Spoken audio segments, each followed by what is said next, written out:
হ্যাঁ চায়ের দোকান খুললে নাকি? হ্যাঁ, এটা চায়ের দোকান খোলা আছে। যে ভোরবেলা যারা আসবে, শীতকাল পড়ে গেছে মানে চায়ের দোকান আগেই খুঁজবা, তো চায়ের দোকান চালু হয়ে গেছে। এর পাশে পাশে রয়েছে পরোটা। যে মহাপ্রভুর যে পরোটা আমি চালু করছি একদম প্লেন, সেটা হবে পনির দিয়ে। তো পনির দিয়ে পরোটাটা তৈরি হবে মহাপ্রভুর, সবাই খেতে পারবে। হ্যাঁ মানে ভেজ, একদম শাকাহারি। ওর মধ্যে কোনো আলু পেঁয়াজ কিছু সিস্টেম থাকবে না, আলুই থাকবে না টোটালি।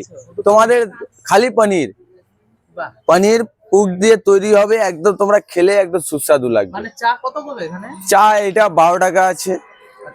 আর এটা আছে, এর মধ্যে আছে ছোট প্যাক যেটা 5 আছে, আরো আছে 6-এর, যেরকম যে খেতে পারে।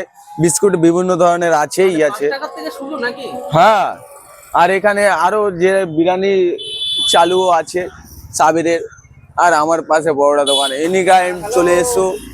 4-5 আইটেমের ধামাকাদার পরোটা চালু হতে চলেছে। আরে